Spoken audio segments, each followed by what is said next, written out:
만약 상대방이 약간 멀어지는 느낌이 들어도 본인이 자연스럽게 소통을 시도하고 오해를 풀려고 노력하면 되는데 히라 씨는 그걸 잘 못합니다. 그런 상황이 쉽지 않고 어떤 마음을 가져야 할지 막막하기만 했습니다. 이런 마음을 친구들에게 털어놓으면 너무 노심초사하지 말고 마음을 편안하게 가져봐 라는 말을 듣지만 히라 씨에게는 와닿지 않습니다. 늘 그러고 싶었지만 잘 되지 않았으니까요. 도대체 어떻게 마음을 먹어야 할지 히라 씨는 늘 고민했습니다. 나는 그 사람의 어떤 점에 매료되었을까? 그런데 히라 씨는 마음가짐이 아니라 자기 감정에 집중해야 합니다. 왜 이렇게 불안하고 막막한지 그 마음의 근원을 잘 살펴봐야 합니다. 지금 당장은 수연 씨와의 관계를 잘 이어가고 싶은 마음이 급하겠지만 진짜 중요한 건 내 마음입니다.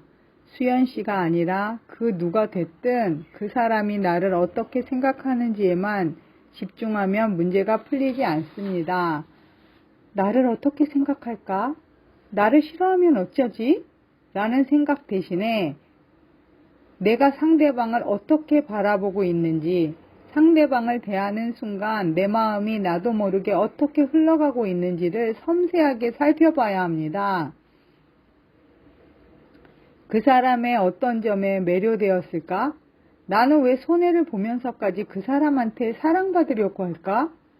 히라 씨의 경우에는 친밀함에 대한 욕구가 큽니다.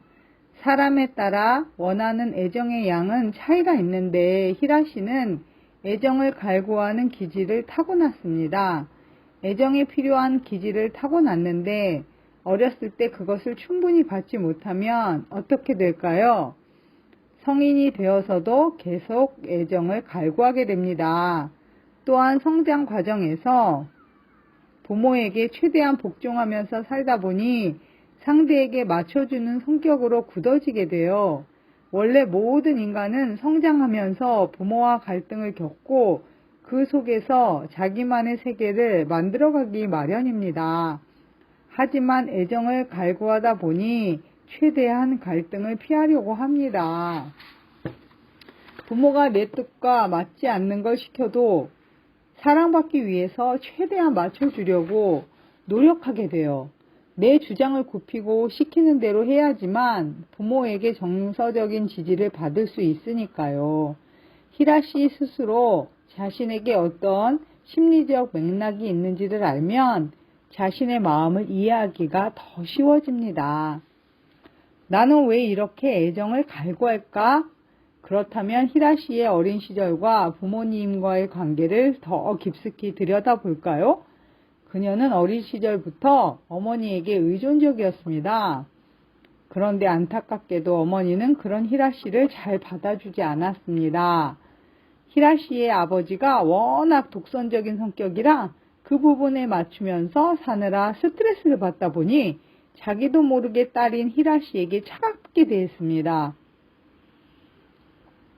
응석을 부려도 잘 받아주지 않았어요.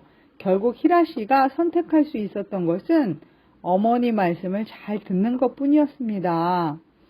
그러다 보니 사춘기 때도 다른 애들처럼 부모와 큰 갈등이 없었습니다.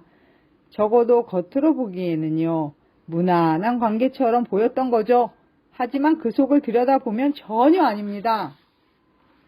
우선 히라 씨는 늘 무의식적으로 무기력감을 느낍니다. 또 버림받아 혼자가 될지 모른다는 생각이 마음속 깊은 곳에 들어있어서 늘 불안합니다. 만성적인 무기력감과 불안감, 이 두 가지가 히라 씨의 가장 기본적인 정서인 거죠. 그녀는 이 감정을 줄이기 위해 인간관계에서 스스로 의리되면서까지 정서적인 친밀감을 갈망하는 사람으로 자랐습니다. 언제나 먼저 상대에게 맞춰주고 심한 경우에는 착취를 당해도 친밀한 관계가 깨질까봐 걱정부터 하는 사람이 되어버린 거죠.